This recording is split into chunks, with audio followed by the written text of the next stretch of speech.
Dear students, in this class, let us discuss about the HTML versus DHTML. Up to yesterday, we practiced about static HTML. What do you mean by static? While you design any web page in a notepad or any text editor, after that we will execute in any web browser like Chrome, Firefox, Opera, Internet Explorer, etc. While executing the web page in your web browser, it cannot be possible to change during the execution. So that type of HTML documents are called as static HTMLs. Now, from cascading style sheets concept, we will discuss about dynamic HTML. What is meant by dynamic? Dynamic means the ability to change, make any changes while executing the web page in our web browser.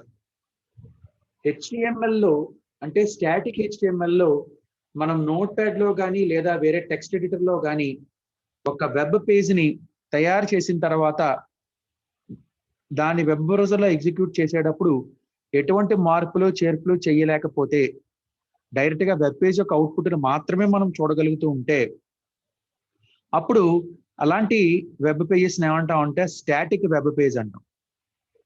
కానీ dynamic web pages లోకి వచ్చేసరికి dynamic HTML లోకి వచ్చేసరికి మనం text editor లో కానీ లేకపోతే ఏదైనా నోట్ ప్యాడ్ లో కానీ వెబ్ పేజ్ ని డిజైన్ చేసిన తర్వాత ఆ వెబ్ పేజ్ ని వెబ్ బ్రౌజర్ లో ఎగ్జిక్యూట్ చేసేటప్పుడు డ్యూరింగ్ ది ఎగ్జిక్యూషన్ మనం ఏదైనా ఆప్షన్స్ లేదా చేంజెస్ చేయగలుగుతూ ఉంటాయి కనుక అప్పుడు దాన్ని ఏమంటాం అంటే డైనమిక్ HTML అంటాం. సో HTML మరియు DHTML గురించి కొన్ని డిఫరెన్సెస్ ద్వారా ఇంకా డీటెయిల్ గా తెలుసుకున్నాం. So dear students, please observe the points which are displayed in the screen. The first point is DHTML creates dynamic web pages, whereas HTML creates static web pages. Static means which it cannot be changed, make any changes while executing the web pages in web browser. But if the ability or if the possibility to change, make any changes in web pages, then that concept is called as a dynamic HTML. Okay. And now, ఈ dynamic HTML DHTML లో మనకి menus, commands, తర్వాత options, forms, text boxes ఇలాగా various tools అనేటువంటి మనకు కనబడుతూ ఉంటాయి. So వాటి ద్వారా వెబ్ బ్రౌజర్ లో ఒక వెబ్ పేజ్ ఎగ్జిక్యూట్ అయ్యేటప్పుడు యూజర్ నుంచి సంథింగ్ ఏదైనా ఒక డేటాని ఇన్పుట్ అడగడం కానీ యూజర్ ఏదైనా ఒక డేటాని పర్టికులర్ డేటాని ఇన్పుట్ ఇవ్వడం కానీ జరుగుతూ ఉంటుంది అనమాట. అంటే ఇప్పటి వరకు HTML లో మనం వెబ్ పేజ్ ఎగ్జిక్యూట్ అయిన తర్వాత చూసాం తప్ప వెబ్ పేజ్ ఎగ్జిక్యూట్ అయ్యేటప్పుడు ఎటువంటి మార్పులు చేర్పులు కానీ ఇన్పుట్స్ కానీ లేకపోతే చేంజెస్ కానీ మనం చేయలేదు. కానీ DHTML లో చేయడం అనేటువంటిది జరుగుతూ ఉంటుంది. DHTML used events, methods, properties to insulate dynamism in HTML. మరి డైనమిక్ చేంజెస్ అన్ని ఎలా జరుగుతుంటాయి, వాటికి అది ఏం ఉపయోగించుకుంటుంది అంటే HTML తో పాటుగా ఆ HTML లో మనం ఏవైతే ట్యాగ్స్, ఎలిమెంట్స్ ని మనం స్పెసిఫై చేసామో వాటికి కొన్ని ఈవెంట్స్ ని, మెథడ్స్ ని, ప్రాపర్టీస్ ని అప్లై చేస్తుంది అనమాట. ఈవెంట్స్ అంటే మనం వెబ్ పేజ్ లో ఎగ్జిక్యూషన్ చేసేటప్పుడు ఒక ఫంక్షన్ ని కాల్ చేయకుండా ఏదో ఒక ఆపరేషన్ చేయడం ద్వారా ఫంక్షన్ ఎగ్జిక్యూట్ అవుతుంటుంది. ఏ ఆపరేషన్స్? ఉదాహరణకి మౌస్ ని కదపడం కానీ, అంటే మూవింగ్ ద మౌస్ యొక్క లెఫ్ట్ బటన్ క్లిక్ చేయడం ద్వారా కానీ, మౌస్ లెఫ్ట్ బటన్ 2 సార్లు క్లిక్ చేయడం, డబుల్ క్లిక్ చేయడం ద్వారా కానీ, లేదా మౌస్ కి రైట్ క్లిక్ చేయడం ద్వారా కానీ ఇలాంటి కొన్ని ఈవెంట్స్ ని మనం ఎగ్జిక్యూట్ చేసేటప్పుడు ఆటోమేటిక్ గా కొన్ని మెథడ్స్ రన్ అవుతూ ఉంటాయి. So what about properties? Properties means the attributes of various HTML elements. So HTML elements కి సంబంధించి మనం ప్రాపర్టీస్ ని చేంజ్ చేస్తుంటాం. Like the displaying colour of a text box or command button. So మనకి కనిపించేటువంటి text box లో ఒక text box యొక్క కమాండ్ బటన్ యొక్క కలర్ మార్చడం కానీ, లిస్ట్ బాక్స్ నుంచి మనకు కావాల్సిన ఆప్షన్స్ మనం సెలెక్ట్ చేసుకోవడం కానీ, ఎగ్జిస్టింగ్ ఎలిమెంట్ యొక్క ప్రాపర్టీస్ మనం చేంజ్ చేయడం కానీ చేస్తూ ఉంటాం. ఇలా చేయడం కోసం మనకి డిహెచ్టిఎంఎల్ లో ఉపయోగించేటువంటి మేజర్ కాన్సెప్ట్ ఏంటంటే JavaScript. So JavaScript is entirely different from Java. Java వేరు, జావా స్క్రిప్ట్ వేరు. జావా స్క్రిప్ట్ అంటే it is exclusively a scripting language used to validate our web page at client side.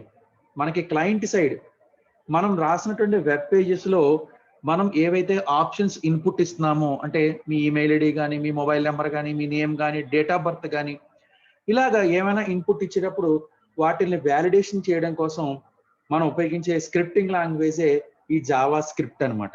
Java is వేరు. Java అంటే అది programming language, but JavaScript అంటే use JavaScript in DHTML.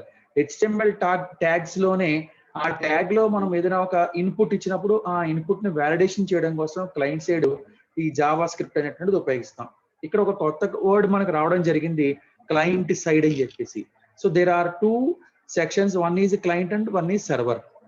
Server who gives the information or web page to the client is called as web server. And what is about client? What about client?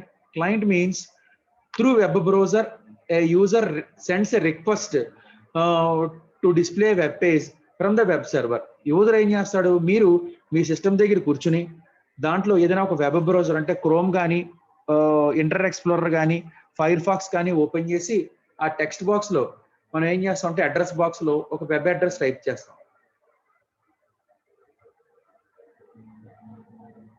ఆ web address ని మనం type చేసినప్పుడు ఆ web address కి సంబంధించినటువంటి website ఏదైనా ఉందా అని చెప్పేసి వరల్డ్ వైడ్ వెబ్ లో సెర్చ్ చేసుకుని ఆ వెబ్ సర్వర్ దగ్గరికి వెళ్ళి ఆ వెబ్ సర్వర్ యొక్క హోమ్ పేజ్ మళ్ళీ తిరిగి మీ సిస్టమ్ లో డిస్ప్లే అవుతుంటుంది. ఇది ఎవరు ఇస్తారు, ఎవరు ప్రొవైడ్ చేస్తారా హోమ్ పేజ్ ని? Web server. So web page ని ప్రొవైడ్ చేసేవాడు ఎవరంటే వెబ్ సర్వర్. వెబ్ పేజ్ ని రిక్వెస్ట్ అడిగేవాళ్ళు ఎవరంటే, రిక్వెస్ట్ అడిగి ఆ వెబ్ పేజ్ ని పొందేవాళ్ళు ఎవరంటే క్లయింట్ అనమాట. సో ఇలాగ మనం క్లయింట్ సైడ్ ఉండి ఒక వెబ్ పేజ్ ని మనం రిక్వెస్ట్ అడిగినప్పుడు యూఆర్ఎల్ ద్వారా ఆ వెబ్ పేజ్ మనకి డిస్ప్లే అవుతుంటుంది.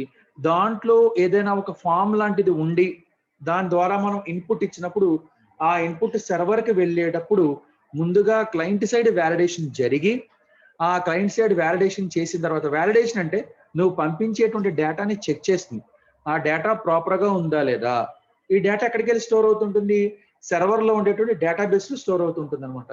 కాబట్టి ఒక డేటాబేస్ లో ఏదైతే సర్వర్ లో ఉందో ఆ సర్వర్ లో ఉండేటువంటి డేటాబేస్ లో డేటా పంపించే ముందు ఆ డేటా ప్రాపర్ గా యాక్యురేట్ గా వెళ్ళడం కోసం ముందుగానే మనం క్లయింట్ సైడ్ వ్యాలిడేషన్ చేస్తాం, చెకింగ్ చేస్తాం. అలా చెకింగ్ చేయడానికి ఉపయోగించేటువంటి స్క్రిప్టింగ్ లాంగ్వేజ్ ఏమంటాం అంటే జావా స్క్రిప్ట్ అంటాం. జావా స్క్రిప్ట్ తో పాటుగా style sheets, cascading style sheets అని చెప్పేసి ప్రీవియస్ క్లాస్ లో నేను మీకు చెప్పడం జరిగింది. ఆ క్యాస్కేడింగ్ స్టైల్ షీట్స్ ని ఉపయోగించి మనం ఈ జావా స్క్రిప్ట్ ని ఉపయోగించి డైనమిక్ హెచ్టిఎంఎల్ ని ఎగ్జిక్యూట్ చేయడం జరుగుతుంటుంది అనమాట. And next one is HTML sites will be slow upon client side technologies, while DHTML sites will be fast enough upon client side technologies. So HTML files అనేటువంటిది client side మనం execute చేసేటప్పుడు slow execution జరిగేటువంటి possibilities ఎక్కువ ఉన్నాయి. కానీ DHTML sites ఏం చేస్తాయంటే DHTML websites ఏవైతే ఉంటాయో అవి మన client side executed web page ని ఫాస్టింగ్ చేయడం కోసం ఉపయోగిస్తూ ఉంటాం అనమాట. And next one is HTML creates a plain page without any styles and scripts called as HTML. HTML లో మనకి ఒక ప్లెయిన్ పేజ్ ఉంటుంది. చెప్పాను, ఒక పుస్తకంలో ఒక ప్రింటెడ్ పేజీ ఏ మాదిరిగా అయితే ఉంటుందో HTML వెబ్ పేజ్ కూడా అంతే. అంటే ఒకసారి నువ్వు టెక్స్ట్ ఎడిటర్ లో వెబ్ పేజీని తయారు చేసిన తర్వాత దాని యొక్క అవుట్పుట్ ని వెబ్ బ్రౌజర్ లో చూడగలుగుతావు తప్ప ఆ అవుట్పుట్ ని మనం ఏదైనా మార్చగలిగేటువంటి పాసిబిలిటీ వెబ్ బ్రౌజర్ లో ఉండదు. మళ్ళీ కావాలంటే తిరిగి వచ్చి నీ నోట్ ప్యాడ్ లో టెక్స్ట్ ఎడిటర్ లో కోడ్ లో మార్చుకోవాలి తప్ప ఈ వెబ్ బ్రౌజర్ లో పేజ్ ఎగ్జిక్యూట్ అయ్యేటప్పుడు మనం ఎటువంటి చేంజెస్ చేయడం కుదరదు. ఆ వెబ్ బ్రౌజర్ లో వెబ్ పేజీని చదవడం, చూసుకోవడం, ఇన్ఫర్మేషన్ గ్యాదర్ చేసుకోవడం తప్ప వెబ్ పేజ్ లో ఇటువంటి చేంజెస్ ఎగ్జిక్యూషన్ జరిగేటప్పుడు చేయడం కుదరదు. అందు గురించే దీన్ని స్టాటిక్ అన్నాం. కానీ మరి డిహెచ్టిఎంఎల్ లోకి వచ్చేసరికి ఏంటంటే HTML తో పాటుగా CSS, DOM and Java script combinations ఉపయోగించి డైనమిక్ పేజెస్ ని క్రియేట్ చేయడం జరుగుతుంటుంది. దీనికి ఉదాహరణ బెస్ట్ ఎగ్జాంపుల్ ఏంటంటే మనకి ఒక జీమెయిల్ అకౌంట్ కానీ లేకపోతే ఆన్లైన్ అప్లికేషన్ కానీ మీరు ప్రింట్ చేస్తున్నారు అనుకుంటా, జనరేట్ చేస్తున్నారు అనుకోండి, మనకు ఒక ఫామ్ కనబడుతూ ఉంటుంది. దాంట్లో type your name, type your email ID and select your date of birth and next what about your mobile number and captcha code and finally submit అని అడుగుతుంది. సో ఇవన్నీ డేటా ఎంటర్ చేసిన తర్వాత, సబ్మిట్ చేసిన తర్వాత వెంటనే డేటా సర్వర్లోకి వెళ్ళిపోదు. ఏం జరుగుతుంది, నువ్వు టెక్స్ట్ బాక్స్ లో కానీ లేకపోతే ఆయా బాక్సుల్లో కానీ మెయిల్ ఐడీలు, మొబైల్ నెంబర్లు, నేమ్లు వాడి ఎలా కావాలనుకుంటున్నాడు, అంటే సర్వర్కి ఏ విధంగా అయితే డేటా సేవ్ చేద్దాం అనుకుంటున్నామో అలాగే స్టోర్ అవుతుందో లేదా, అలా వెళ్తుందో లేదా, అదే ఫార్మేట్ లో డేటా వెళ్తుందో లేదా అనేటువంటిది ముందుగానే క్లయింట్ సైడ్ అంటే నువ్వున్న సిస్టంలోనే వ్యాలిడేషన్ జరుగుతుంటుంది, వ్యాలిడేషన్ చేస్తుంది బ్రౌజర్. ఎలాగా, how it is possible, by using Java script.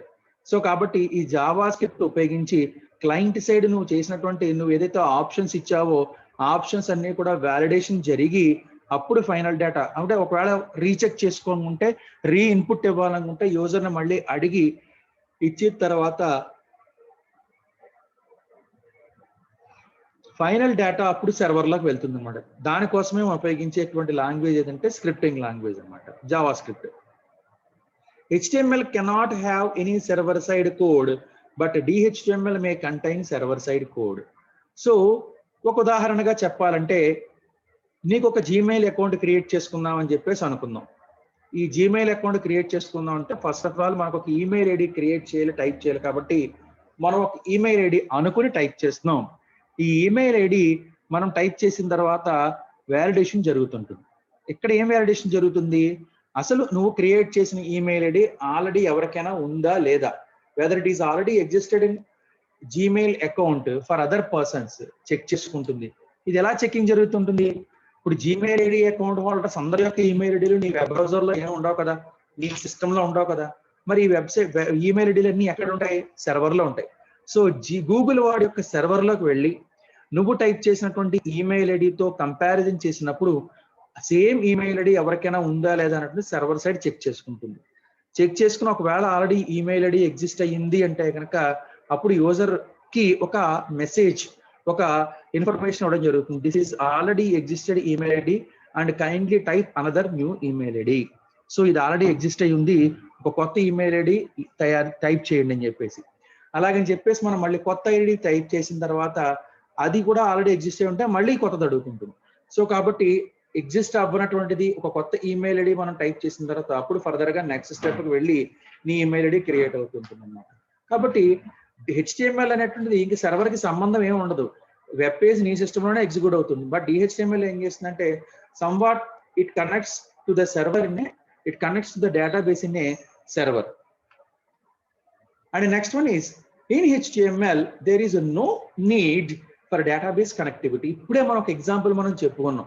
ఏంటది, HTML అంటే జస్ట్ ఒక డేటాని టైప్ చేసి ఎగ్జిక్యూట్ చేసి చూపిస్తుంది. అంటే అందులో పిక్చర్స్ లేకపోతే ఇంకోటి ఉన్నా సరే ఆ పిక్చర్ ఫైనల్ గా ఆ మ్యాటర్ ఏదైతే ఉందో అది ఫైనల్ డాక్యుమెంట్ లో కనబడుతుంటుంది, దాన్ని చూడగలుగుతాం అంతే.